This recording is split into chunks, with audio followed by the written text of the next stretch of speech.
पिछले जमाने का जिक्र है। किसी गांव में एक मोची रहता था जो कुंवारा था।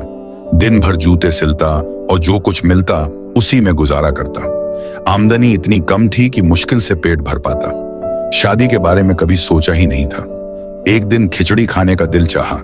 कई दिनों से नहीं खाई थी। बाजार से चावल और मूंग की दाल लाया और बड़े चाव से खिचड़ी पकाई। जब तैयार हो गई तो एक बड़े थाल में डालकर ठंडी होने के लिए रख दी।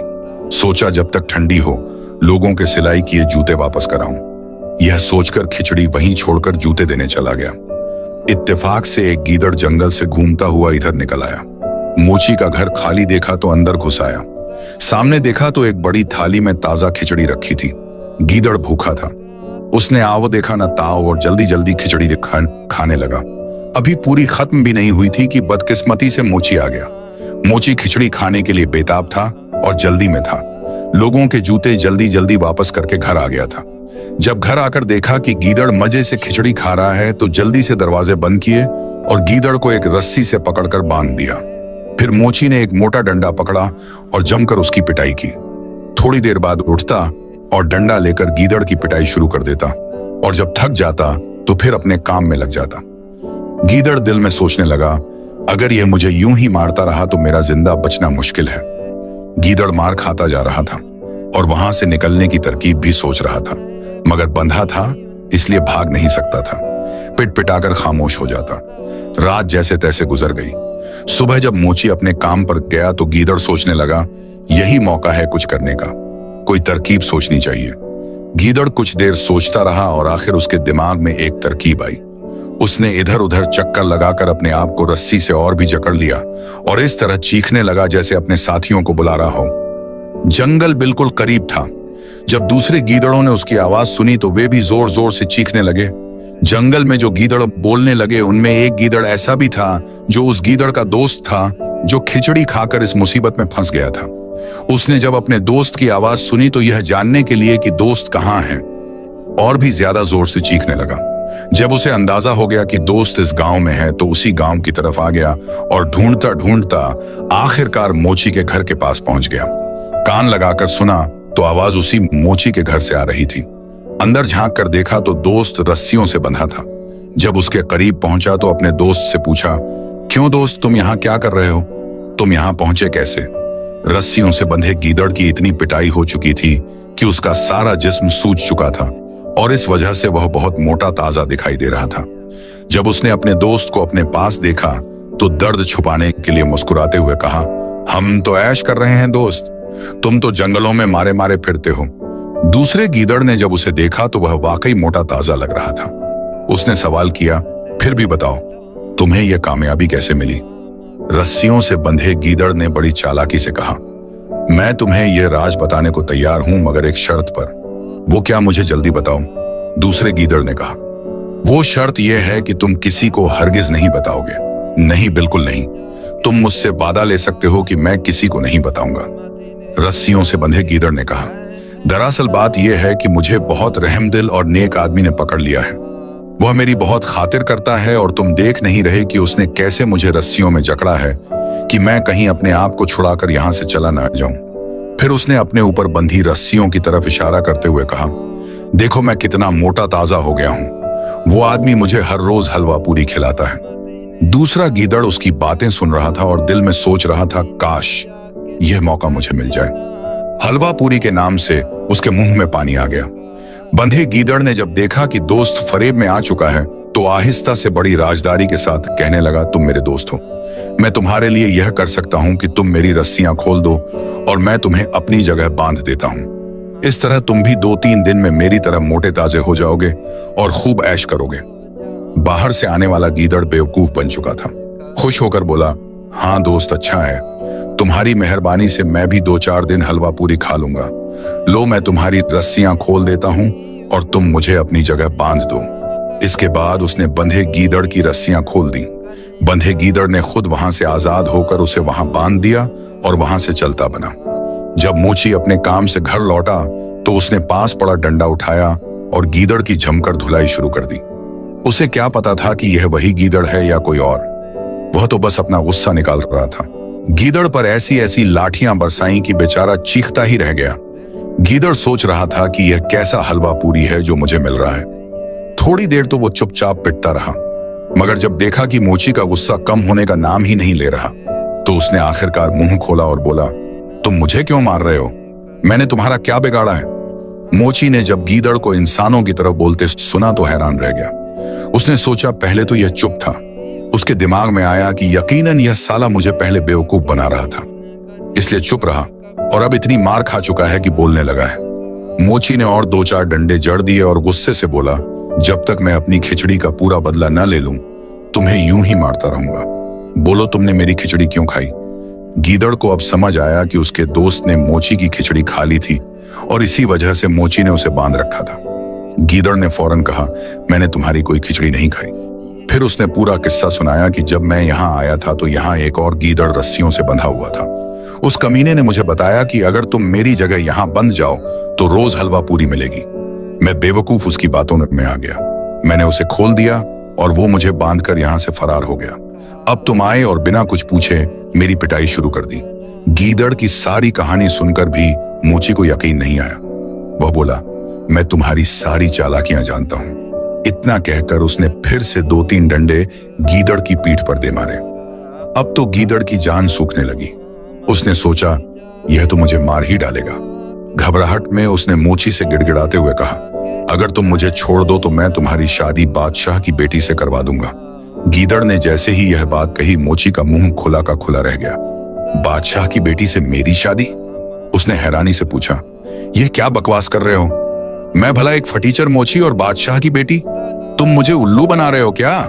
गीदड़ ने फौरन जवाब दिया, नहीं नहीं, मैं सच कह रहा हूं। मैं पक्का वादा करता हूं कि तुम्हारी शादी बादशाह की बेटी से करवा दूंगा। मोची अभी भी शक में था।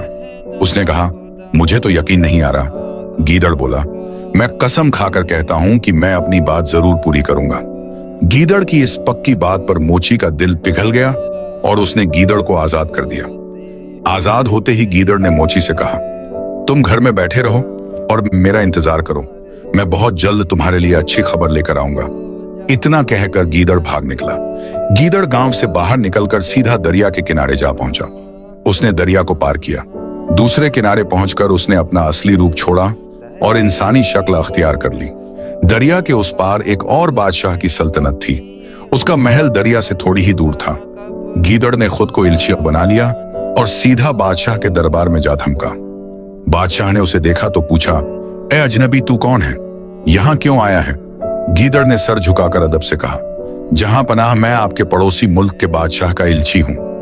यह सुनते ही बादशाह ने उसे बड़े आदर से पेश किया, उसे अपने बराबर बिठाया और पूछा, तो इल्ची साहब बताओ, तुम्हारे बादशाह ने हमारे लिए क्या पैगाम भेजा है? इल्ची ने नम्रता से कहा, हुजूर, हमारे बादशाह अभी कुंवारे हैं। उन्होंने आपकी बेटी के लिए शादी का पैगाम भेजा है। यह सुनकर बादशाह की तो मानो मुराद ही पूरी हो गई। दरअसल उसकी एक जवान बेटी थी। बादशाह काफी दिनों से उसके लिए अच्छा रिश्ता ढूंढ रहा था। वह सोच रहा था कि कब किसी अच्छी सल्तनत से रिश्ता आएगा। अब जब खुद ब खुद रिश्ता आ गया तो वह खुशी से फूला नहीं समाया। उसने झट से कहा, हमें यह रिश्ता मंजूर है। फिर उसने तुरंत ही शादी की तारीख भी तय कर दी। इल्ची को ढेर सारे कीमती तोहफे देकर इज्जत से विदा किया। इल्ची वहां से निकला और सीधा दरिया की तरफ चल दिया। दरिया पर पहुंचकर वह फिर से गीदड़ बन गया। दरिया पार करके वह तेजी से गांव की ओर चल पड़ा। गांव पहुंचते ही वह सीधा मोची के घर गया। मोची पहले से ही उसका इंतजार कर रहा था। गीदड़ को देखते ही वह उत्सुकता से बोला, बोलो, क्या खबर लाए हो? गीदड़ ने आराम से कहा, तुम्हारी शादी पक्की हो गई है। फलां तारीख को तुम्हारी शादी है। यह सुनकर मोची के होश उड़ गए। घबराकर बोला, लेकिन मेरे पास तो एक पैसा भी नहीं है, शादी कैसे होगी? गीदड़ ने मुस्कुराकर कहा, तुम बिल्कुल परेशान मत हो, सब कुछ ठीक हो जाएगा। इतना कहकर गीदड़ चला गया। मोची हैरान परेशान वहीं खड़ा रह गया। उसे अभी भी पूरा यकीन नहीं हो रहा था कि उस जैसे फटीचर की शादी किसी बादशाह की बेटी से हो सकती है। जब शादी की तय तारीख आ गई तो सुबह सवेरे ही गीदड़ मोची के घर जा पहुंचा। मोची अभी तक सोच रहा था कि यह सब सपना है। गीदड़ ने आते ही कहा, जल्दी करो, मेरे साथ चलो, आज तुम्हारी शादी है बादशाह की बेटी से। मोची के पास भला कोई साज सामान था क्या? वह तो खाली हाथ ही था। चुपचाप गीदड़ के पीछे पीछे चल दिया। गीदड़ उसे लेकर गांव से बाहर निकल गया। थोड़ी देर में वे दोनों दरिया के किनारे जा पहुंचे। वहां उस वक्त एक धोबी कपड़े धोने के लिए आया हुआ था। उसके पास धोने के लिए कपड़ों की गठरी थी। गीदड़ ने उसके पास जाकर जेब से एक सोने की मोहर निकाली। धोबी की आंखें चमक उठी। गीदड़ ने मोहर दिखाते हुए कहा, ये लो, बस तुम्हें एक काम करना है। तुम्हारे पास जितने भी कपड़े हैं उन सबको आसपास की झाड़ियों और पेड़ों पर फैला दो। धोबी को तो मुफ्त में सोने की मोहर मिल रही थी। उसने खुशी खुशी हां कर दी। फौरन उसने अपनी सारी गठरी खोल दी। एक एक करके सारे कपड़े दरिया के किनारे की झाड़ियों पर, पेड़ों की डालियों पर, हर जगह फैला दिए। दूर से देखने पर ऐसा लग रहा था जैसे किसी बड़ी बारात ने वहां पड़ाव डाल रखा है।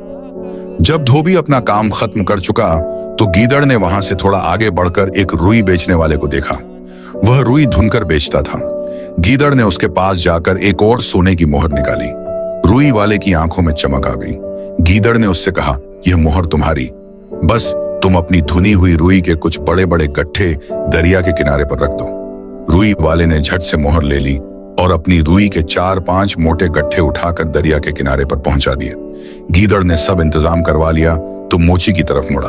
उसने मोची से कहा, अब ध्यान से सुनो, जो मैं कहूं वही करना, एक भी गलती नहीं होनी चाहिए। मोची ने घबराते हुए कहा, हाँ हाँ, जो तुम कहोगे वही करूंगा। गीदड़ ने समझाना शुरू किया, देखो, मैं अभी इस दरिया को पार करके उस तरफ जा रहा हूं। तुम यहीं खड़े रहकर मुझे देखते रहना। जब तुम देखो कि मैं बादशाह के महल में घुस गया हूं, तब तुम धोबी से कहना कि अपने सारे कपड़े समेट लो। फिर तुम उन रुई के गट्ठों को उठाना और थोड़ी थोड़ी रुई दरिया में डालते जाना। बाकी सब मैं संभाल लूंगा, समझे? मोची ने सिर हिलाया, हाँ समझ गया। गीदड़ ने कहा, अच्छा तो मैं जा रहा हूं। यह कहकर गीदड़ दरिया में कूद गया। तैरता तैरता वह दूसरे किनारे पर जा पहुंचा। दूसरे किनारे पर पहुंचते ही गीदड़ ने फिर से इंसानी रूप धार लिया। इल्ची बनकर वह सीधा बादशाह के महल की तरफ चल दिया। उधर बादशाह तो पहले से ही तैयार बैठा था। शहजादी की शादी की पूरी तैयारी हो चुकी थी। बादशाह बस बारात का इंतजार कर रहा था। उसने सोचा, जरा महल की छत पर चढ़कर देखूं कि बारात आ रही है या नहीं। वह महल की सबसे ऊंची छत पर चढ़ गया। वहां से उसने दरिया के उस पार नजर दौड़ाई। जब उसने देखा कि दरिया के उस किनारे पर पेड़ों और झाड़ियों पर रंग बिरंगे कपड़े फैले हुए हैं, तो उसे लगा कि बारात ने वहां पड़ाव डाल रखा है। उसकी खुशी का ठिकाना न रहा। वह सोचने लगा कि इतनी बड़ी बारात आई है, देखो कितना साज सामान है। बादशाह खुश होकर नीचे आ गया और बारात के आने का इंतजार करने लगा। इधर गीदड़ इल्ची बनकर महल में पहुंच गया। मोची ने दूर से देखा कि गीदड़ महल में दाखिल हो गया। उसने फौरन धोबी से कहा, भाई जल्दी से अपने सारे कपड़े समेट लो। धोबी ने झटपट सारे कपड़े झाड़ियों और पेड़ों से उतारे और अपनी गठरी बांधकर वहां से चल दिया। फिर मोची ने रुई के गट्ठे उठाए। एक एक करके उसने रुई के बड़े बड़े लोंदे तोड़े और दरिया में डालने शुरू कर दिए। रुई के वे सफेद लोंदे दरिया में तैरने लगे, कुछ डूबते, कुछ उभरते। दूर से देखने पर ऐसा लग रहा था जैसे दरिया में बड़ी बड़ी नावें और कश्तियां डूब रही हैं और तैर रही हैं। यह सब देखना बड़ा अजीब लग रहा था। उधर जैसे ही इल्ची महल में पहुंचा तो उसने रोना धोना शुरू कर दिया। जोर जोर से चीखने लगा और छाती पीटने लगा। बादशाह यह सब देखकर घबरा गया। वह दौड़कर इल्ची के पास गया और बोला, अरे क्या हुआ? तुम्हें क्या हो गया? बारात कहाँ है? इल्ची ने रोते रोते कहा, बादशाह सलामत, बहुत बुरा हुआ, बहुत बड़ा हादसा हो गया। बादशाह ने घबराकर पूछा, क्या हुआ, जल्दी बताओ। इल्ची ने कहा, हुजूर, हमारा बादशाह पूरी बारात लेकर दरिया पार कर रहे थे। अचानक भयंकर तूफान आ गया। जोरदार आंधी चली, ऐसी तेज हवाएं चलीं कि सब कुछ तहस नहस हो गया। सारा साज सामान डूब गया। अमीर, वजीर, रिश्तेदार, फौज के सिपाही सब के सब डूब गए। सारी कश्तियां डूब गईं। बादशाह ने चीखकर पूछा, और मेरा होने वाला दामाद, क्या वह भी डूब गया? इल्ची ने कहा, नहीं हुजूर, खुशकिस्मती से सिर्फ 2 लोग बचे हैं, एक मैं और दूसरे हमारे बादशाह। मगर हुजूर, उनके तन के कपड़े भी फट गए। एक गरीब आदमी से कुछ पुराने कपड़े मांगकर उन्हें पहनाए हैं। अब वे बिल्कुल फटीचर लग रहे हैं। बादशाह ने परेशान होकर पूछा, वे अभी हैं कहां? इल्ची ने कहा, हुजूर, इस वक्त वे दरिया के उस पार अकेले बैठे हैं। सब कुछ लुट गया है, सब डूब गए हैं, वे बिल्कुल अकेले रह गए हैं। यह सुनते ही बादशाह ने अपने वजीरों और सिपाहियों को हुक्म दिया, जल्दी जाओ, फौरन जाकर हमारे होने वाले दामाद को यहां लाओ, पूरे आदर के साथ लाना। बादशाह के हुक्म की देर थी। फौज के सिपाही फौरन दरिया की तरफ भागे। उन्होंने एक शाही कश्ती में बैठकर दरिया पार किया। दूसरे किनारे पर पहुंचे तो देखा कि एक फटे पुराने कपड़ों वाला आदमी बैठा है। सिपाहियों ने उसे बड़े अदब से कश्ती में बिठाया। मोची तो हैरान परेशान था कि यह सब क्या हो रहा है। उसे समझ नहीं आ रहा था। उस वक्त तक धोबी अपने सारे कपड़े लेकर जा चुका था। रुई के सारे गट्ठे खत्म हो चुके थे। सारी रुई दरिया में डूब चुकी थी। बस मोची अकेला वहां बैठा था। सिपाहियों ने मोची को कश्ती में बिठाया और दरिया पार करके सीधे बादशाह के महल में ले गए। जब बादशाह ने अपने होने वाले दामाद को सही सलामत देखा तो बहुत खुश हुआ। उसने सोचा कम से कम यह तो बच गया। फिर क्या था? बादशाह ने तुरंत शहजादी और मोची की शादी करवा दी। बड़ी धूमधाम से शादी हुई। मोची की किस्मत ही पलट गई। फटीचर मोची बादशाह का दामाद बन गया। शादी के बाद इल्ची ने बादशाह से इजाजत मांगी और कहा, हुजूर एक बात कहनी है। बादशाह ने कहा, हाँ हाँ जरूर कहो। इल्ची ने कहा, हुजूर आपके दामाद का सब कुछ लुट चुका है। उनके माँ बाप, रिश्तेदार, अमीर, वजीर सब डूब गए हैं। अब ये बिल्कुल अकेले रह गए हैं। पीछे पता नहीं उनके महल पर किसी ने कब्जा कर लिया हो, क्योंकि इस हादसे की खबर वहां पहुंच चुकी होगी। इसलिए इनका वापस जाना बेकार है। क्यों न इन्हें यहीं रहने दिया जाए। बादशाह पहले से ही यही सोच रहा था। उसकी एक ही बेटी थी जिसे वह बहुत प्यार करता था। उसे इल्ची की बात बहुत पसंद आई। उसने सोचा इस तरह मेरी बेटी भी मेरे पास रहेगी, साथ ही मुझे सल्तनत चलाने में मदद करने वाला भी मिल जाएगा। उसने इल्ची से पूछा, क्या हमारा दामाद यहाँ रहने के लिए तैयार होगा? इल्ची ने झट से कहा, हुजूर यह काम मुझ पर छोड़ दें, मैं उन्हें राजी कर लूंगा। बादशाह खुश हो गया। उसने मोची को एक शानदार महल दे दिया। मोची वहां शाही ठाठ से रहने लगा। कुछ दिनों तक गीदड़ भी इल्ची बनकर वहीं रहा। फिर एक दिन उसने मोची से कहा, देखो मैंने तुमसे जो वादा किया था वह पूरा कर दिया। अब मुझे इजाजत दो, मुझे अपने साथियों के पास जाना है। मोची ने उसे बहुत रोकने की कोशिश की, लेकिन गीदड़ नहीं माना। वह वहां से रुखसत हो गया। एक बार फिर अपने असली रूप में आकर जंगल में अपने दोस्तों से जा मिला। मोची वहां आराम से रहने लगा। शहजादी के साथ खुशी खुशी जिंदगी गुजारने लगा। मोची अब बादशाह के दामाद बनकर महल में आराम से रह रहा था। उसे हर तरह की सुविधा मिल रही थी। खाने पीने की कोई कमी नहीं थी। शानदार कपड़े, नौकर चाकर सब कुछ था। शहजादी भी बहुत खूबसूरत और नेक थी। मोची की किस्मत पलट चुकी थी, लेकिन उसके दिल में एक डर बैठा हुआ था। वह सोचता रहता कि एक दिन बादशाह को सच्चाई पता चल जाएगी, तब क्या होगा। कभी कभी रात को नींद नहीं आती थी उसे। वह सोचता कि अगर बादशाह को पता चला कि मैं असल में एक गरीब मोची हूं तो वह मुझे मरवा डालेगा। यह सब सोच सोच कर वह परेशान हो जाता। लेकिन दिन गुजरते गए और कुछ नहीं हुआ। बादशाह उसे बहुत इज्जत देता था। उससे सल्तनत के कामों में मशवरा लेता था। मोची धीरे धीरे सब समझने लगा था। एक दिन बादशाह ने मोची से कहा, बेटा तुम्हारा क्या इरादा है? क्या तुम यहीं हमेशा रहोगे या अपनी सल्तनत वापस जाना चाहते हो? मोची घबरा गया। उसने सोचा जवाब दूं। थोड़ी देर सोचने के बाद उसने कहा, हुजूर मेरा वहां अब कुछ नहीं बचा, सब कुछ तो लुट गया। अगर आपकी इजाजत हो तो मैं यहीं रहना चाहता हूं। बादशाह यही सुनना चाहता था। वह खुश हो गया और बोला, बहुत अच्छा, तुम यहीं रहो, मैं तुम्हें सल्तनत के कुछ काम सौंपता हूं। अब तुम मेरे साथ दरबार में आया करो। मोची ने हाँ कर दी। अब वह रोज दरबार में जाने लगा। बादशाह के साथ बैठता और सल्तनत के मामलों में मदद करता। वह समझदार था, इसलिए जल्दी ही सब सीख गया। कुछ महीने गुजर गए। मोची अब पूरी तरह से बादशाह की जिंदगी में घुल मिल गया था। एक दिन दरबार में एक खबर आई। एक सौदागर ने बताया कि दरिया के उस पार जिस सल्तनत से बादशाह आए थे वहां अब कोई और बादशाह बैठ गया है। पुराने बादशाह के डूबने की खबर के बाद वहां के अमीरों ने एक नया बादशाह चुन लिया है। यह खबर सुनकर मोची के तो होश उड़ गए। उसने सोचा अब तो सच्चाई सामने आ जाएगी। लेकिन बादशाह ने सिर्फ इतना कहा, अच्छा हुआ, कम से कम वहां की जनता को एक बादशाह तो मिल गया। अब मेरा दामाद यहीं रहेगा और मेरी सल्तनत संभालेगा।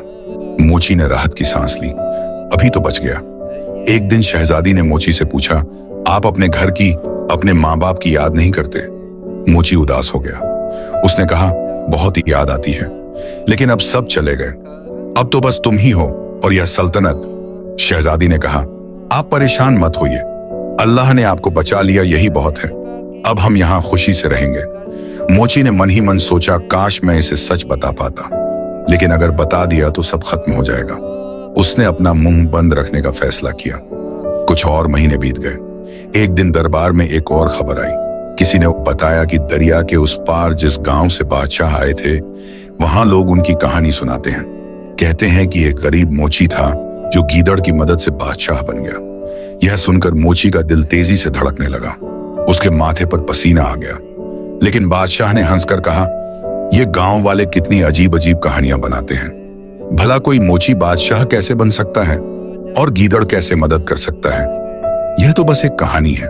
दरबार में सब हंसने लगे। मोची भी मुस्कुराया, लेकिन अंदर से डर रहा था। रात को जब मोची अपने महल में था तो वह सोचने लगा कि कब तक यह झूठ चलेगा, कब तक मैं यह नाटक करता रहूंगा। एक दिन सच्चाई जरूर सामने आएगी। तब क्या होगा? बादशाह मुझे क्या सजा देगा? शहजादी क्या सोचेगी? उसे नींद नहीं आ रही थी। वह बेचैन था। तभी उसे खिड़की के बाहर कुछ आवाज सुनाई दी। उसने बाहर झांक कर देखा तो महल के बाहर एक गीदड़ खड़ा था। मोची को लगा कि शायद यह वही गीदड़ है जिसने उसकी मदद की थी। वह फौरन नीचे भागा। बाहर जाकर देखा तो सचमुच वही गीदड़ था। गीदड़ ने मोची को देखकर कहा, कैसे हो दोस्त, सब ठीक चल रहा है? मोची ने कहा, हाँ सब ठीक है, लेकिन मैं बहुत डरा हुआ हूँ। डर है कि कहीं सच्चाई सामने ना आ जाए। गीदड़ ने कहा, फिक्र मत करो, बस सावधान रहो, किसी को कुछ मत बताओ, और अगर कभी मुसीबत आए तो मुझे याद करना, मैं आ जाऊंगा। मोची ने पूछा, तुम आज यहाँ क्यों आए? इस गीदड़ ने कहा, बस तुम्हें देखने आया था। देखना चाहता था कि तुम ठीक से रह रहे हो या नहीं। अब मैं जा रहा हूं, ध्यान रखना अपना। इतना कहकर गीदड़ वहां से चला गया। मोची थोड़ा राहत महसूस करने लगा। अगले दिन दरबार में बादशाह ने ऐलान किया कि अब से मेरा दामाद सल्तनत के आधे हिस्से का राजा होगा। उसे पूरे अधिकार मिलेंगे। यह सुनकर दरबार में सब लोगों ने तालियां बजाईं। मोची को और भी ज्यादा इज्जत मिलने लगी, लेकिन उसके मन में डर भी बढ़ता जा रहा था। अब वह सिर्फ दामाद नहीं बल्कि आधी सल्तनत का मालिक बन गया था। जिम्मेदारी और बढ़ गई थी। वह सोचता कि अगर सच सामने आया तो मुझे कितनी बड़ी सजा मिलेगी। कुछ हफ्ते और बीत गए। मोची अपनी जिम्मेदारियां अच्छे से निभा रहा था। एक दिन एक सौदागर दरबार में आया। उसने कहा कि वह दरिया के उस पार से आया है, वहां से कुछ सामान लाया है। बादशाह ने उससे पूछा, वहां क्या हाल है? सौदागर ने कहा, वहां सब ठीक चल रहा है। नया बादशाह अच्छे से राज कर रहा है, लोग खुश हैं। मोची यह सब सुन रहा था। उसने सोचा, शुक्र है कि कोई मेरी तलाश में नहीं आया, कोई मुझे पहचानने नहीं आया। लेकिन किस्मत को कुछ और ही मंजूर था। अगले ही दिन दरबार में एक और खबर आई जो मोची की जिंदगी में तूफान लाने वाली थी। अगले दिन जब दरबार लगा तो एक आदमी ने आकर खबर दी कि दरिया के उस पार से कुछ लोग आए हैं। वे बादशाह से मिलना चाहते हैं। बादशाह ने कहा, उन्हें अंदर बुलाओ। मोची का दिल जोर जोर से धड़कने लगा। उसे लगा कि शायद कोई उसे पहचानने आ गया है। उसके हाथ पैर ठंडे पड़ने लगे, माथे पर पसीना आ गया।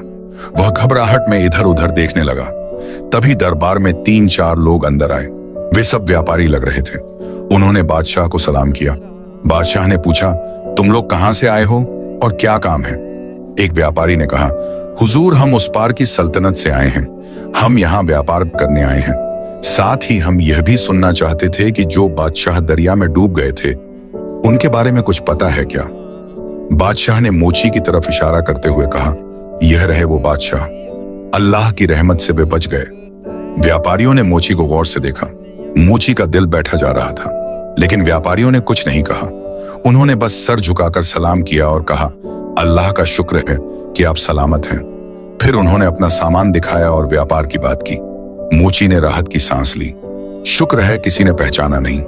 व्यापारी चले गए, लेकिन मोची का मन अभी भी बेचैन था। उसे लग रहा था कि किसी दिन जरूर कोई आएगा जो उसे पहचान लेगा। वह रात भर सो नहीं पाया। बार बार उसे खिड़की से बाहर झांकना पड़ता था। उसे लग रहा था जैसे कोई उसे देख रहा है। अगली सुबह जब वह दरबार में गया तो बादशाह ने कहा, आज एक खास मेहमान आने वाला है। वह पड़ोसी सल्तनत का वजीर है। वह हमसे मुलाकात करने आ रहा है। मोची ने पूछा, कौन सी सल्तनत से? बादशाह ने कहा, जिस सल्तनत से तुम आए थे उसी से। वहां के नए बादशाह ने अपना वजीर भेजा है। मोची के होश उड़ गए। उसने सोचा, अब तो पकड़ा गया। वजीर तो पक्का पहचान लेगा कि मैं कौन हूं। उसने बहाना बनाने की कोशिश की। बोला, हुजूर मैं आज तबीयत ठीक नहीं है, क्या मैं महल में जाकर आराम कर सकता हूं? बादशाह ने कहा, नहीं बेटा, तुम्हारी सल्तनत का वजीर आ रहा है, तुम्हें यहां रहना होगा, वह तुमसे मिलना चाहेगा। मोची की तो जान निकल गई, वह चुपचाप बैठ गया। थोड़ी देर में वजीर आ गया। वह एक बुजुर्ग आदमी था, उसके साथ 2-3 और लोग थे। वजीर ने बादशाह को सलाम किया। बादशाह ने उसका स्वागत किया। फिर बादशाह ने मोची की तरफ इशारा करते हुए कहा, यह रहे तुम्हारे पुराने बादशाह जो दरिया में डूबने से बच गए। वजीर ने मोची को देखा। मोची का चेहरा पीला पड़ गया, उसकी सांसें तेज चलने लगीं। वजीर ने उसे गौर से देखा, फिर एक अजीब सी मुस्कान के साथ बोला, हुजूर मुझे माफ करें, लेकिन यह वो बादशाह नहीं है जिन्हें मैं जानता था। बादशाह चौंक गया। उसने पूछा, क्या मतलब? वजीर ने कहा, हुजूर हमारे बादशाह तो दरिया में डूब गए थे, उनकी मौत हो गई थी, यह कोई और आदमी लगता है। मोची का दिल बैठ गया। अब तो सब खत्म हो गया। बादशाह गुस्से से बोला, तुम क्या कह रहे हो? ये झूठ बोल रहे हो क्या? वजीर ने कहा, नहीं हुजूर, मैं झूठ नहीं बोल रहा। असल में हमारे बादशाह की कोई औलाद नहीं थी, वे कुंवारे थे और उनका कोई भाई भी नहीं था। तो यह कौन है जो दावा कर रहा है कि वह बादशाह है? मोची अब बोल नहीं पा रहा था, उसका गला सूख गया था। बादशाह ने गुस्से में कहा, तुम गलत कह रहे हो, इन्होंने मेरी बेटी से शादी की है, इनके इल्ची ने मुझसे रिश्ता मांगा था। वजीर ने कहा, हुजूर मुझे नहीं पता कि कौन सा इल्ची आया था, लेकिन मैं पक्के तौर पर कह सकता हूं कि हमारे बादशाह मर चुके हैं और उनका कोई रिश्तेदार जिंदा नहीं है। बादशाह का चेहरा गुस्से से लाल हो गया। उसने मोची की तरफ देखा और बोला, तुम सच बताओ, तुम कौन हो? मोची की आंखों में आंसू आ गए, वह कांप रहा था। उसने हिम्मत जुटाई और कहा, हुजूर मैं सच कहता हूं, मैं कोई बादशाह नहीं हूं, मैं एक गरीब मोची हूं। बादशाह चीखा, क्या? मोची, तुमने हमें धोखा दिया। मोची ने रोते हुए कहा, हुजूर मैंने नहीं किया, यह सब एक गीदड़ ने किया था, उसने मेरी मदद की थी, उसने ही इल्ची बनकर रिश्ता भेजा था, मैं तो बस एक गरीब आदमी था। बादशाह गुस्से से पागल हो गया। उसने चिल्लाकर सिपाहियों को बुलाया, बोला, इसे पकड़ लो, इसे जेल में डाल दो, इसने हमें धोखा दिया है। सिपाहियों ने मोची को पकड़ लिया। शहजादी यह सब देख रही थी, वह रो पड़ी। उसने अपने बाप से कहा, अब्बू जान रुकिए, पहले पूरी बात तो सुन लीजिए। लेकिन बादशाह इतना गुस्से में था कि उसने शहजादी की एक न सुनी। उसने हुक्म दिया कि मोची को फौरन जेल में डाल दिया जाए। सिपाहियों ने मोची को घसीटते हुए जेल की तरफ ले जाना शुरू किया। मोची रो रहा था, वह गुहार लगा रहा था कि हुजूर मैंने जानबूझकर धोखा नहीं दिया, मैं तो खुद हैरान था, लेकिन किसी ने उसकी नहीं सुनी। उसे जेल में डाल दिया गया।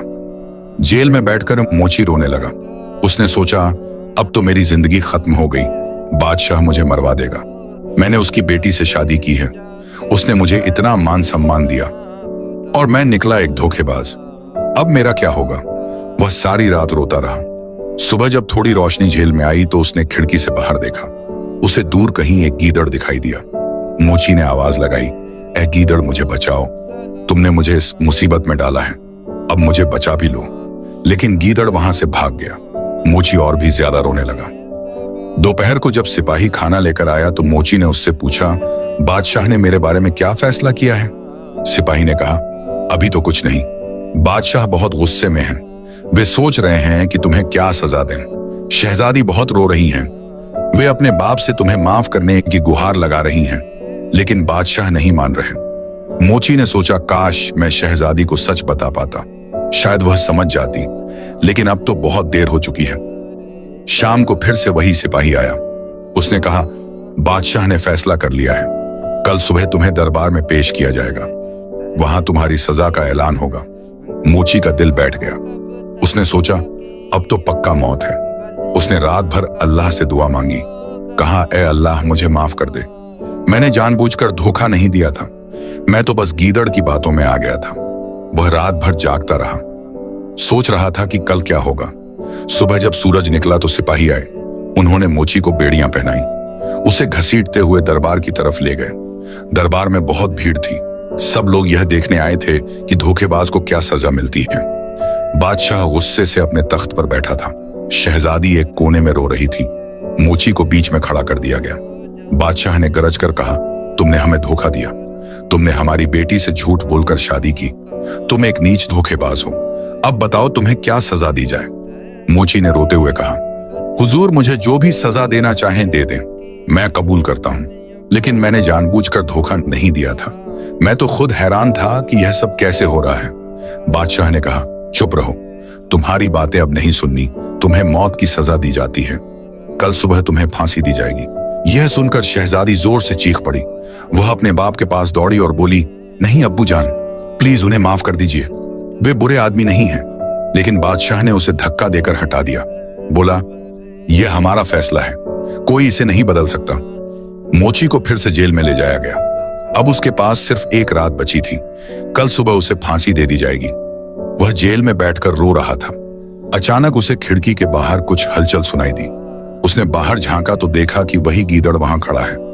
गीदड़ ने आहिस्ता से कहा, मोची घबराओ मत, मैं तुम्हें बचा लूंगा, लेकिन अभी कुछ मत करो, बस इंतजार करो। मोची ने पूछा, तुम कैसे बचाओगे? कल सुबह मुझे फांसी दी जाएगी। गीदड़ ने कहा, मुझ पर भरोसा रखो, मैं कुछ करूंगा। इतना कहकर गीदड़ वहां से गायब हो गया। रात बहुत धीरे धीरे गुजर रही थी। मोची जेल में बैठा था और उसका दिल बुरी तरह से धड़क रहा था। उसे समझ नहीं आ रहा था कि गीदड़ उसे कैसे ऐद बचाएगा। फांसी की सजा सुनाई जा चुकी थी। कल सुबह ही सब खत्म हो जाएगा। वह सोच रहा था कि काश मैंने गीदड़ की बात नहीं मानी होती। काश मैं अपनी जिंदगी में खुश रहता, जूते सिलता और अपना पेट भरता, कम से कम जिंदा तो रहता। अब तो सब कुछ खत्म हो गया। शहजादी से प्यार हो गया था उसे, वह बहुत अच्छी थी, लेकिन अब वह उससे नफरत करती होगी। यह सब सोच सोचकर वह रो रहा था। आधी रात के करीब अचानक महल में शोर मचा। मोची ने जेल की खिड़की से बाहर झांक कर देखा तो दूर महल की तरफ से आग की लपटें उठती दिखाई दी। महल में आग लग गई थी। सिपाही भाग दौड़ कर रहे थे, लोग चीख रहे थे, सब आग बुझाने में लग गए। जेल के पहरेदार भी भागकर महल की तरफ चले गए। मोची अकेला रह गया। थोड़ी देर बाद गीदड़ वहां आया। उसने इंसानी रूप धारण किया हुआ था। उसके हाथ में जेल की चाबी थी। उसने जल्दी से जेल का दरवाजा खोला। मोची ने हैरानी से पूछा, यह चाबी तुम्हें कहां से मिली? गीदड़ ने कहा, मैंने ही महल में आग लगाई है। जब सब आग बुझाने में लग गए तो मैंने पहरेदार से चाबी चुरा ली। अब जल्दी से यहां से भागो। मोची जेल से बाहर निकला। गीदड़ ने कहा, मेरे पीछे आओ। वे दोनों जल्दी जल्दी वहां से निकलने लगे, लेकिन तभी एक सिपाही ने उन्हें देख लिया। वह चिल्लाया, अरे देखो, कैदी भाग रहा है। फौरन और सिपाही भी आ गए। गीदड़ ने मोची से कहा, भागो, जितनी तेज भाग सकते हो भागो। मोची भागने लगा। सिपाही उसके पीछे दौड़े। गीदड़ भी उनके पीछे दौड़ रहा था। मोची तेजी से भागता रहा। वह महल से बाहर निकल गया। अंधेरी गलियों में भागता रहा। सिपाहियों की आवाज पीछे से आ रही थी। वे उसे पकड़ने के लिए दौड़ रहे थे। मोची को लग रहा था कि अब पकड़ा गया, लेकिन गीदड़ ने एक तरकीब लगाई। उसने सिपाहियों को गलत रास्ते की तरफ भेज दिया। खुद मोची के साथ दूसरे रास्ते से भागा। थोड़ी देर में वे दोनों शहर से बाहर निकल गए। मोची थक चुका था। उसकी सांसें फूल रही थीं। गीदड़ ने कहा, अभी रुको मत, हमें दरिया तक पहुंचना है। वे दोनों दौड़ते दौड़ते दरिया के किनारे पहुंच गए। वहां एक छोटी सी नाव बंधी हुई थी। गीदड़ ने कहा, इस नाव में बैठो, हम दरिया पार करेंगे। मोची नाव में बैठ गया। गीदड़ ने नाव की रस्सी खोली और चप्पू चलाने लगा। धीरे धीरे वे दरिया के बीच में पहुंच गए। मोची ने पीछे मुड़कर देखा। महल में अभी भी आग जल रही थी। लोग भाग दौड़ कर रहे थे। उसे शहजादी की याद आई। उसका दिल दुखने लगा। गीदड़ ने कहा, अब पीछे मत देखो, आगे की सोचो। जब वे दरिया के बीच में थे तो अचानक एक तेज आवाज आई। पीछे से बहुत सारी नावें आ रही थीं। उनमें बादशाह के सिपाही बैठे थे। वे चिल्ला रहे थे, रुको, हम तुम्हें पकड़ लेंगे। गीदड़ ने और तेजी से चप्पू चलाया, लेकिन सिपाहियों की नावें ज्यादा तेज थीं। वे करीब आते जा रहे थे। मोची घबरा गया। उसने कहा, अब हम पकड़े जाएंगे। गीदड़ ने कहा, नहीं, मैं कुछ करता हूं। फिर गीदड़ ने अपना असली रूप धारण कर लिया। उसने जोर जोर से चीखना शुरू किया। उसकी आवाज सुनकर जंगल से बहुत सारे गीदड़ आ गए। वे दरिया के किनारे खड़े होकर चीखने लगे। इतनी तेज आवाज थी कि सिपाही डर गए। उन्होंने सोचा कि कोई खतरा है। वे थोड़ा रुक गए। इस बीच गीदड़ और मोची की नाव दूसरे किनारे पर पहुंच गई। मोची नाव से उतरा और किनारे पर खड़ा हो गया। गीदड़ भी उतर गया। पीछे से सिपाहियों की नावें भी आने लगी। गीदड़ ने मोची से कहा, अब तुम भागो, अपने गांव चले जाओ, वहां छुप जाओ, मैं इन सिपाहियों को रोकता हूं। मोची ने कहा, लेकिन तुम्हारा क्या होगा? गीदड़ ने कहा, मेरी फिक्र मत करो, मैं अपना ख्याल रख लूंगा, तुम जल्दी से भागो। मोची वहां से भागने लगा। गीदड़ ने फिर से जोर जोर से चीखना शुरू किया। जंगल के सारे गीदड़ दरिया के किनारे इकट्ठे हो गए। जब सिपाही किनारे पर पहुंचे तो उन्होंने देखा कि दर्जनों गीदड़ वहां खड़े हैं। वे डर गए। उन्होंने आगे बढ़ने की हिम्मत नहीं की। गीदड़ ने मोची को भागने का मौका दे दिया। मोची भागता भागता अपने गांव की तरफ चल दिया। रात भर वह चलता रहा। सुबह होने से पहले वह अपने गांव पहुंच गया। उसने अपने पुराने घर का दरवाजा खोला। अंदर सब कुछ वैसा ही पड़ा था जैसा उसने छोड़ा था। उसकी जूते सिलाई करने की मशीन, उसके औजार, सब कुछ। वह थका हुआ था। वह वहीं जमीन पर लेट गया। कुछ देर में उसे नींद आ गई। जब वह उठा तो दोपहर हो चुकी थी। उसने सोचा, अब क्या करूं? क्या फिर से जूते सिलने लगूं? क्या फिर से पहले जैसी जिंदगी जीऊं? उसे शहजादी की याद आ रही थी। उसे महल की याद आ रही थी, लेकिन वह सब अब खत्म हो चुका था। वह उदास हो गया। शाम को गीदड़ उसके घर आया। मोची ने पूछा, तुम ठीक हो? गीदड़ ने कहा, हाँ, मैं बिल्कुल ठीक हूं। मैंने सिपाहियों को भगा दिया। वे वापस चले गए। अब तुम यहां सुरक्षित हो। मोची ने कहा, मैं तुम्हारा शुक्रिया कैसे अदा करूं? तुमने मेरी जान बचाई। गीदड़ ने कहा, शुक्रिया की कोई जरूरत नहीं। तुमने मुझे उस दिन मारा तो जरूर, लेकिन फिर मुझे छोड़ भी दिया। मैं बस अपना कर्ज चुका रहा था। अब तुम यहां रहो और खुश रहो। मोची ने कहा, लेकिन मैं शहजादी को भूल नहीं पा रहा। मुझे उससे प्यार हो गया था। गीदड़ ने कहा, समय के साथ सब भूल जाओगे। अब आराम करो, मैं जा रहा हूं। इतना कहकर गीदड़ चला गया। अगले दिन से मोची ने फिर से जूते सिलने का काम शुरू कर दिया। गांव के लोग उसके पास आने लगे। वह फिर से अपनी पुरानी जिंदगी जीने लगा, लेकिन उसका दिल अब पहले जैसा नहीं रहा। वह अक्सर उदास रहता। शहजादी की याद उसे तड़पाती रहती। रात को नींद नहीं आती। वह सोचता कि काश मैं उसे सच बता पाता, काश मैं उससे माफी मांग पाता। महीने बीतने लगे। मोची अपने काम में लगा रहा, लेकिन अंदर से टूट चुका था। एक दिन शाम को जब मोची अपने घर में बैठा था तो उसने दरवाजे पर दस्तक सुनी। उसने दरवाजा खोला तो सामने एक बुजुर्ग औरत खड़ी थी। उसने बुर्का पहना हुआ था। मोची ने पूछा, आप कौन हैं? औरत ने कहा, मुझे अंदर आने दो, मुझे तुमसे बात करनी है। मोची ने उसे अंदर बुलाया। औरत ने अपना बुर्का उठाया। मोची की आंखें फटी की फटी रह गईं। यह तो शहजादी थी। मोची ने हैरानी से कहा, आप यहाँ कैसे? शहजादी ने कहा, मैं तुम्हें ढूंढते ढूंढते यहाँ आई हूँ। मोची ने पूछा, लेकिन आप मुझे क्यों ढूंढ रही थी? मैंने तो आपके साथ धोखा किया था। शहजादी ने कहा, मुझे सारी सच्चाई पता चल गई है। मैंने उस गीदड़ से बात की है। उसने मुझे सब कुछ बताया है। तुमने जानबूझकर धोखा नहीं दिया था। तुम तो खुद हैरान थे कि यह सब कैसे हो रहा है। मोची की आंखों में आंसू आ गए। उसने कहा, मुझे माफ कर दीजिए, मैंने आपको दुख दिया। शहजादी ने कहा, नहीं, मैंने तुम्हें माफ कर दिया है। मुझे पता है कि तुम अच्छे इंसान हो। तुमने कभी किसी का बुरा नहीं चाहा। बस किस्मत ने तुम्हारे साथ यह खेल खेला। मोची ने पूछा, आपके अब्बू जान, क्या वे भी मुझे माफ कर देंगे? शहजादी ने सिर झुकाकर कहा, नहीं, वे अभी भी बहुत गुस्से में हैं। उन्होंने मुझे घर से निकाल दिया है क्योंकि मैं तुम्हारे पक्ष में बोल रही थी। मोची चौंक गया। उसने कहा, क्या उन्होंने आपको घर से निकाल दिया? यह मेरी वजह से हुआ, मुझे माफ करें। शहजादी ने कहा, कोई बात नहीं, मैं अपनी मर्जी से आई हूं। मैं तुम्हारे साथ रहना चाहती हूं। अगर तुम मुझे रखोगे तो। मोची की खुशी का ठिकाना नहीं रहा। उसने कहा, लेकिन मैं तो एक गरीब मोची हूं। मैं आपको वह सुख सुविधा नहीं दे पाऊंगा जो आपको महल में मिलती थी। शहजादी ने मुस्कुराकर कहा, मुझे सुख सुविधा नहीं चाहिए, मुझे तुम्हारा साथ चाहिए। मैंने तुम्हें पति के रूप में चुना था और मैं अपने फैसले पर कायम हूं। मोची की आंखों से खुशी के आंसू बहने लगे। उसने कहा, मैं वादा करता हूं कि मैं आपको खुश रखूंगा। मैं कड़ी मेहनत करूंगा। भले ही मैं आपको शाही ठाट नहीं दे पाऊं, लेकिन प्यार जरूर दूंगा। उस दिन के बाद शहजादी उस छोटे से घर में मोची के साथ रहने लगी। मोची दिन भर जूते सिलता, शहजादी घर काम करती। दोनों बहुत खुश थे। शहजादी ने कभी शिकायत नहीं की। उसने महल की जिंदगी को पूरी तरह से भुला दिया। मोची भी बहुत मेहनत करने लगा। उसने सोचा कि मैं अपनी पत्नी के लिए कुछ तो कर सकता हूँ। वह रात दिन काम करने लगा। उसकी मेहनत रंग लाई। धीरे धीरे उसका धंधा बढ़ने लगा। लोग उसके जूतों की तारीफ करने लगे। उसकी कमाई बढ़ने लगी। कुछ महीनों में उसने एक बड़ा सा घर खरीद लिया। फिर उसने 2-3 और कारीगरों को काम पर रख लिया। उसकी दुकान बड़ी हो गई। धीरे धीरे वह एक अच्छा व्यापारी बन गया। 1 साल बाद शहजादी ने एक बेटे को जन्म दिया।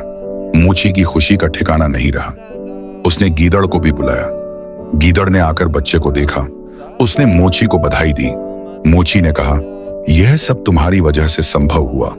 अगर तुमने मेरी मदद नहीं की होती तो मैं आज भी एक अकेला फटीचर मोची होता।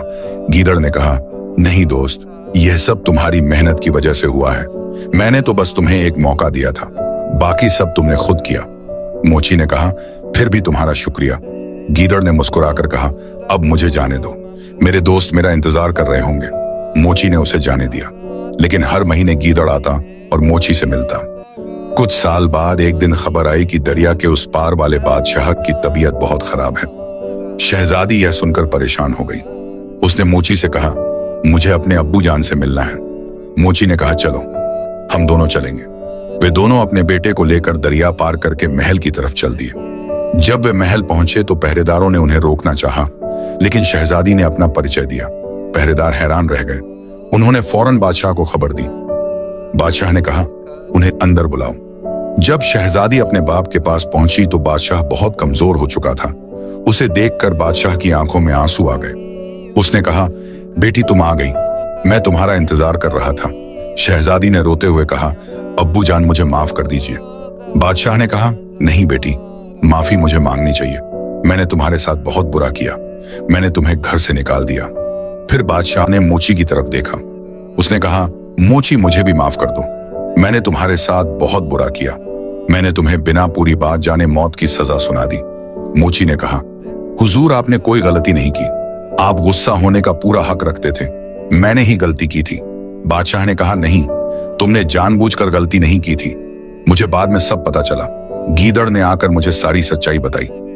बादशाह ने फिर कहा, मोची मैं तुम्हें अपनी आधी सल्तनत देना चाहता हूं, अब तुम और मेरी बेटी यहां आकर रहो।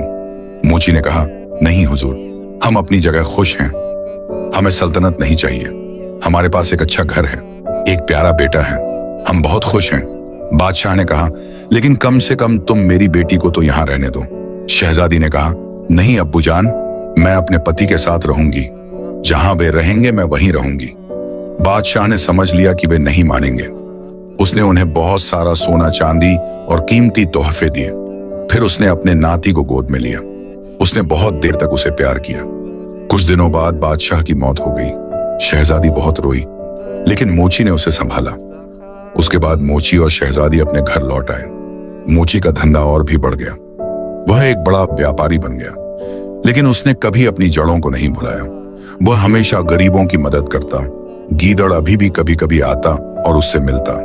मोची का बेटा बड़ा होकर एक अच्छा इंसान बना। मोची और शहजादी बहुत खुश थे। उन्होंने एक साधारण लेकिन सुखी जिंदगी जी। मोची ने अपनी मेहनत और ईमानदारी से सब कुछ हासिल किया। उसने कभी किसी को धोखा नहीं दिया। वह हमेशा सच बोलता। गांव के लोग उसका बहुत सम्मान करते थे। उसकी कहानी लोग एक दूसरे को सुनाते, कहते कि देखो एक गरीब मोची कैसे मेहनत से अपनी जिंदगी बदल सकता है। साल बीतते गए, मोची बूढ़ा हो गया। उसके कई पोते पोतियां हो गए। एक दिन जब वह अपने घर के बाहर बैठा था तो गीदड़ आया। मोची ने उसे देखकर मुस्कुराकर कहा, आओ पुराने दोस्त, बहुत दिनों बाद दिखाई दिए। गीदड़ ने कहा, हाँ, मैं अब बूढ़ा हो गया हूं, ज्यादा घूम नहीं पाता। मोची ने कहा, मैं भी बूढ़ा हो गया हूं, लेकिन मैं बहुत खुश हूं, मेरे पास सब कुछ है, एक प्यारी पत्नी, एक अच्छा बेटा, प्यारे पोते पोतियां, यह सब तुम्हारी वजह से मिला। गीदड़ ने कहा, नहीं दोस्त, यह सब तुम्हारी मेहनत की वजह से मिला, मैंने तो बस एक शुरुआत की थी, बाकी सब तुमने खुद किया। दोनों दोस्त बहुत देर तक बातें करते रहे, पुरानी यादें ताजा करते रहे। सूरज ढलने लगा। गीदड़ ने कहा, अब मुझे जाना होगा। मोची ने कहा, फिर आना। गीदड़ ने कहा, जरूर आऊंगा। इतना कहकर गीदड़ चला गया। मोची मुस्कुराता रहा। उसकी जिंदगी में बहुत उतार चढ़ाव आए, लेकिन आखिर में सब अच्छा हुआ। वह संतुष्ट था। उसने एक अच्छी जिंदगी जी थी। मोची अपने घर के बाहर बैठा सोच रहा था कि जिंदगी कितनी अजीब है। कभी उसके पास खाने को भी नहीं था और आज उसके पास सब कुछ था। लेकिन असली खुशी उसे तब मिली जब उसने ईमानदारी से मेहनत करना शुरू किया। महल की वो जिंदगी तो झूठ पर बनी थी, वो कभी टिक नहीं सकती थी, लेकिन यह जिंदगी जो उसने अपने हाथों से बनाई थी, यह असली थी, यह उसकी अपनी थी। शाम को जब शहजादी बाहर आई तो उसने मोची को मुस्कुराते हुए देखा। उसने पूछा, क्या सोच रहे हो? मोची ने कहा, बस पुरानी बातें याद कर रहा था। शहजादी ने उसके पास बैठते हुए कहा, तुम्हें पता है मुझे कभी अफसोस नहीं हुआ कि मैंने महल छोड़ दिया। इस छोटे से घर में तुम्हारे साथ जो सुकून मिला वो महल में कभी नहीं मिला। मोची ने उसका हाथ पकड़ा और कहा, तुमने मुझ पर भरोसा किया, तुमने मुझे माफ किया, इससे बड़ी कोई बात नहीं हो सकती। शहजादी ने कहा, तुम एक अच्छे इंसान हो, तुमने कभी किसी का बुरा नहीं सोचा। बस एक बार किस्मत ने तुम्हारे साथ खेल खेला, लेकिन तुमने हिम्मत नहीं हारी, तुमने फिर से शुरुआत की और देखो आज कहां हो। अगली सुबह मोची अपनी दुकान पर गया। उसके कारीगर काम कर रहे थे। वह खुश था कि उसने इतने लोगों को रोजगार दिया। इन सब के घर चल रहे थे, इन सब के बच्चे पढ़ रहे थे। यह सोचकर उसे बहुत संतोष मिलता था। दोपहर में एक गरीब आदमी आया। उसने कहा, मेरे जूते फट गए हैं, क्या आप मुफ्त में सिल देंगे? मेरे पास पैसे नहीं हैं। मोची ने मुस्कुराकर कहा, क्यों नहीं, दो, मैं अभी सिल देता हूं। उसने उस गरीब के जूते खुद अपने हाथों से सिले। गरीब ने शुक्रिया कहा और चला गया। मोची के एक कारीगर ने पूछा, मालिक आप खुद क्यों सिलते हैं? मोची ने कहा, मैं कभी भूलना नहीं चाहता कि मैं कहां से आया हूं। मैं भी एक गरीब मोची था। आज अगर मैं किसी गरीब की मदद कर सकता हूं तो यह मेरी खुशकिस्मती है। शाम को जब मोची घर लौटा तो उसका बेटा उसके पास आया।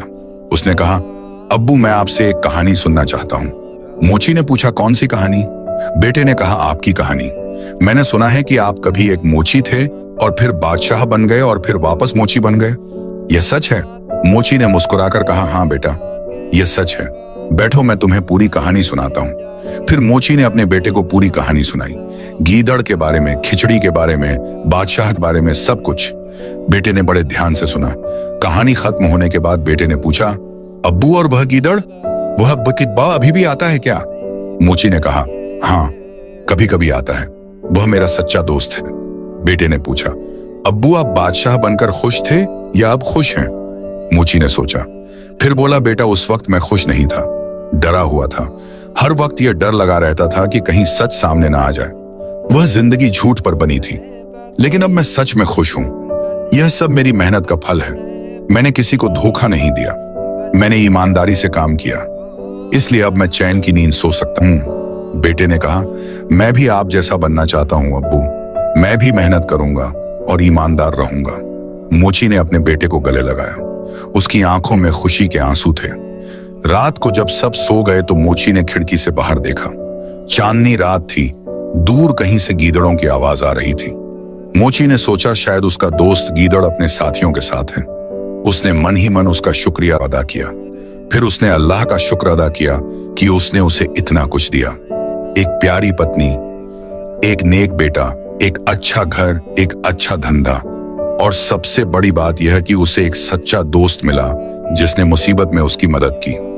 अगले कुछ सालों में मोची का धंधा और भी बड़ा हो गया। उसके जूते दूर दूर तक मशहूर हो गए। लोग कहते कि मोची के हाथों में जादू है। वह जो जूता बनाता है वह बरसों चलता है। मोची ने अपने बेटे को भी यही काम सिखाया। बेटा भी बहुत मेहनती निकला। धीरे धीरे वह भी जूते बनाने में माहिर हो गया। मोची को बहुत गर्व था अपने बेटे पर। एक दिन उसने अपने बेटे से कहा, बेटा अब तुम बड़े हो गए हो, तुम्हें शादी करनी चाहिए। बेटे ने कहा, जी अब्बू, जैसी आप चाहें। मोची ने एक अच्छे घर की लड़की ढूंढी। वह बहुत नेक और समझदार थी। बेटे की शादी बड़ी धूमधाम से हुई। शादी के दिन गीदड़ भी आया। उसने इंसानी रूप धारण किया हुआ था। मोची ने उसे गले लगाया, कहा, आज तुम नहीं होते तो यह दिन नहीं देख पाता। गीदड़ ने कहा, यह तुम्हारी मेहनत का फल है दोस्त, मैंने तो बस एक छोटी सी मदद की थी। मोची ने कहा, छोटी सी मदद? तुमने मेरी जान बचाई, तुमने मुझे मौका दिया। अगर तुम नहीं होते तो मैं कभी शहजादी से नहीं मिल पाता। गीदड़ ने मुस्कुराकर कहा, जो होना था वो हो गया, अब तुम खुश रहो। मोची ने पूछा, तुम कब तक रहोगे? गीदड़ ने कहा, बस थोड़ी देर, फिर मुझे जाना होगा। मेरे साथी मेरा इंतजार कर रहे होंगे। शादी की रस्में खत्म हुई। सब लोग खुश थे। गीदड़ ने मोची से विदा ली। जाते जाते उसने कहा, दोस्त हम बहुत दिनों से साथ हैं। मैंने तुम्हें हमेशा खुश देखा, यही मेरी खुशी है। अब मैं बूढ़ा हो रहा हूं, शायद अब ज्यादा नहीं आ पाऊं, लेकिन तुम मुझे कभी भूलना मत। मोची की आंखों में आंसू आ गए। उसने कहा, मैं तुम्हें कभी नहीं भूलूंगा, तुम मेरे सच्चे दोस्त हो। गीदड़ ने आखिरी बार मुस्कुराकर कहा, अलविदा दोस्त, फिर वह अंधेरे में गायब हो गया। मोची बहुत दिनों तक उदास रहा।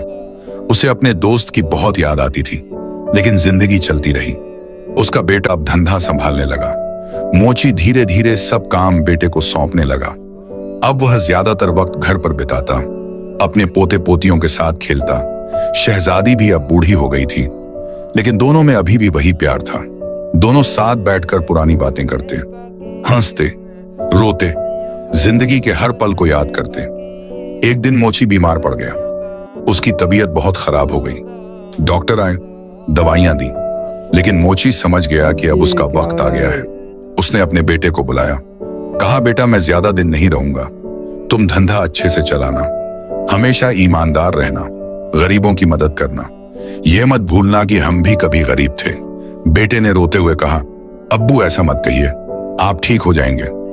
मोची ने मुस्कुराकर कहा, नहीं बेटा, अब मेरा वक्त आ गया है, लेकिन मैं खुश हूं।